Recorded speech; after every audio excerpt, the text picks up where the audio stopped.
Okay, so now it's time to solve an acceleration as a function of position. This is an example problem I made up. The numbers are pretty meaningless, but we can still solve it to see what happens. So we have a block that's accelerating at 2s meters per second squared. At t is equal to 0, it has a velocity of 1 meters per second. So we're going to find out what the velocity is when its position is equal to 2 meters. We're also going to find out how long it's going to take. So first of all, we can write that a of s, acceleration is equal to dv dt. That's always true. Now the way that we solve this is we multiply the top and bottom by ds, effectively multiplying it by 1 and not changing it. And then what we can do is we can switch these around a little bit. So dv over ds times ds over dt. Now ds over dt, that's the same thing as velocity, right? This is the rate of change of position. So we can also write this as dv over ds times velocity. And this is all equal to a at s, and a of s is 2s. So now what we can do is we can look at this and we can say, well, hey, let's bring this ds up over to this side. So we will get v dv is equal to 2s ds. Okay, so now what we're going to do is we want to integrate both sides.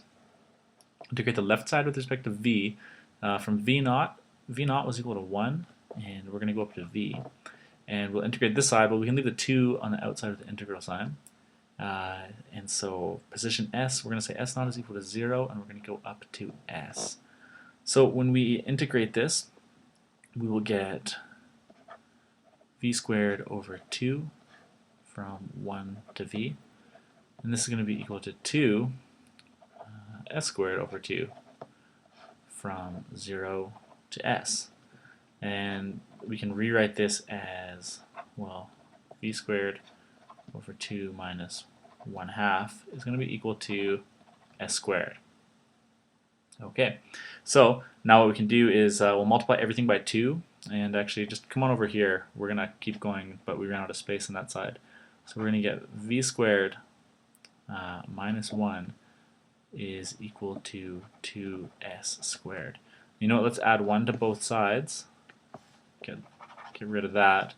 And then actually what we can do is we'll take square root of both sides. So we will say v is equal to, let's put this all in brackets, 1 plus 2s squared to the power of 1/2, right? Or square root of all of that. Okay, so now we were looking for what is the velocity when s is equal to 2 meters. So let's just plug in s is equal to 2. So we can just say when s is equal to 2, then velocity is going to equal 1 plus 2 times 2 squared. And this is all going to be to the power of 1/2. So let's look at this. 2 squared is 4, times 2 is 8, plus 1. So we're looking at 1 plus 8 square rooted, which is also equal to the square root of 9, which is equal to 3. So there we go. Velocity at s is equal to 2 is equal to 3 meters per second. So that's kind of good. Now, if we wanted to find out how long it takes, so what we would do is, well, we know that we have our function for velocity. We talked about that in the last video, but now we're seeing that we actually have one. So we're saying v at s, so velocity in terms of s is equal to 1 plus 2s, those 2s squared to the power of 1/2.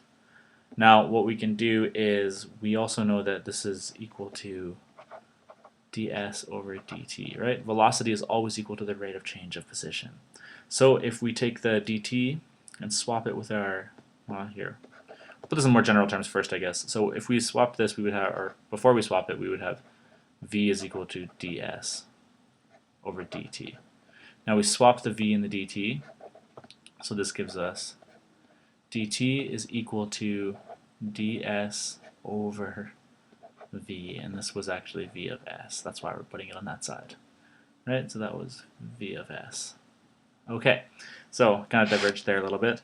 Now what we want to do is we will integrate both sides, so we can actually write the whole expression out. So we will have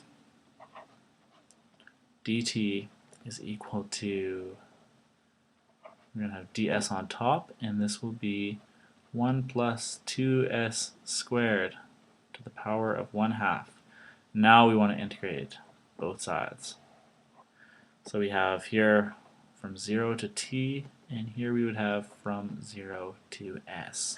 Now, I actually did this before, and it takes quite a few minutes to do, so I'll leave it up to you to actually try and solve this integral if you want, or you can just take my word that once we solve it, we will find that t is going to be equal to 1.25 seconds.